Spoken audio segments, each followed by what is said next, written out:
I've been playing The Wandering Village, which is a city builder management sim from Straythorn Studios, which are the same guys that came out with Dungeon Crawler. The central conceit is that you are doing it all on the back of a really big dude. It's like a big kind of dinosaur-ish turtle. And you are essentially just building this village, cultivating the farms, all of that, and growing it in a kind of symbiotic relationship with your Onbu, which is the dude. You can give it a name, but they just call it Onbu. And it's so lovely and so relaxing in a way that it's also so annoying. Because there are so many like resource management things. I'm not really a management sim player a lot of the time. I get really frustrated with it because it takes too long.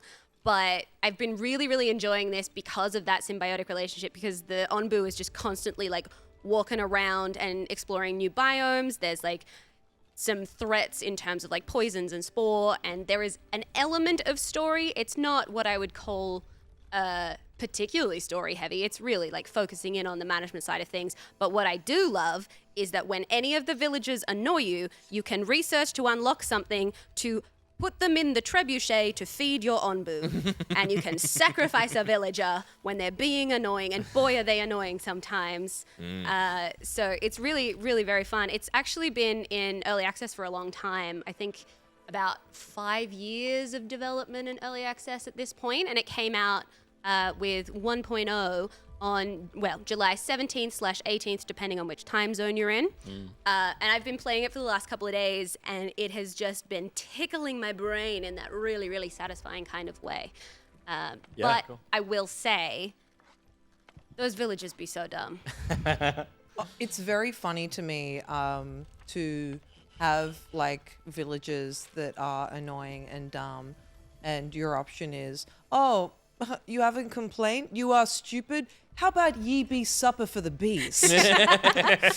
Truly, yes. And like to be clear, you can like cultivate crops for the beast. You can develop, like you can have a building that is a doctor for the beast. You're really like trying to care for it. There is an upgrade that you can build very early on in the game called a horn blower, where you can bark commands to the beast and change just it, honk at it. Because there's kind of like a meta thing of the direction that it goes across the overworld. And you can give it directions, decide at the crossroad which one they want to go. The thing that I've been really enjoying is that you can actually, like, each villager has its own name that is like pre-built in, but you can change it. So every time that they whinge at me that they're too hungry because they haven't taken the initiative to just walk across to the farm and get some food, I change it to Hungry Idiot and I put them in the trebuchet. Smart. And that's really satisfying. So it's literally, hey, I'm hungry, master, and you go, die. Yeah. Yeah. Well, it's like, you go to mum and you're like, oh, I'm hungry when you're a kid. And and you check the fridge and you're like, no. To be fair, my mum did put me in a trebuchet quite a few times. And she was right to. She was right to. My mum did feed me to the beast. Yeah. Builds healthy, strong children. So the play area, are there ways to expand it, or you're just like, you've got limited resources and you're trying to lower the impact of going through the snow that's killing all your crops? Essentially that. And like playing through the tutorial gives you all of like the basics. It's pretty straightforward. The thing that I've been finding now is that I have been running out of space and I have been running out of resources, and my villagers just keep leaving. And I guess that's because they're afraid of being fed to the beast. But like, honestly, grow up. But I will say that like the actual resource management side of things can get pretty like granular, and that's where it loses me. Mostly because I have the attention span of a gnat, and if it's not doing anything like go, then I'm like, aha, feed it to the beast, do something interesting. I was going to ask, is there a win state in crossing the plains, or do you just get your village to a point where it's so self-sustaining that you are hands off, or? Look, at this point, I haven't gotten to a win state at all because my villagers keep getting poisoned and then walking through the poison spore area because they're stupid. Yeah, classic. So a lot of the time, my villagers have just died, whether that be because they are food or because they are dumb. Did you play it at all when it was in early access?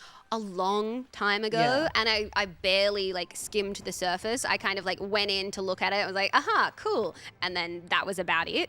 I've put a fair few hours into it now, mostly because I just needed to take out my brain and put it elsewhere and do something while that was happening.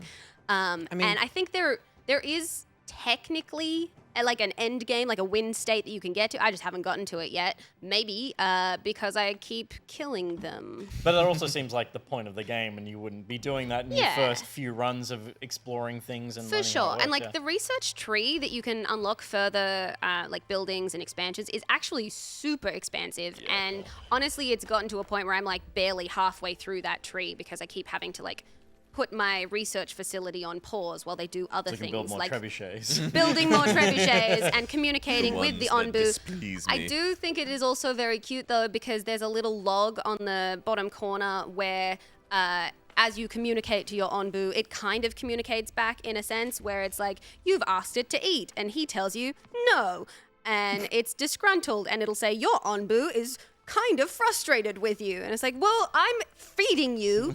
What is your problem? Anyway, I have a love-hate relationship with my Onbu, but you can also get different skins for it, so it can look a little different. I got a new one for joining the Discord, and I like that Nice. because it is low effort. Yeah, that's good. And that's pretty much my approach to any game. What is an Onbu's regular diet?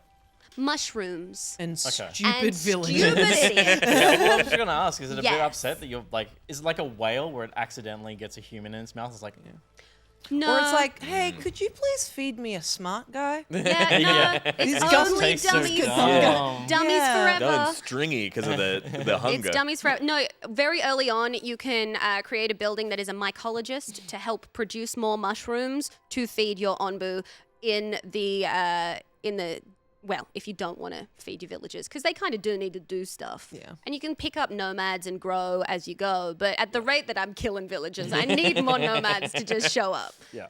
So, but I like it.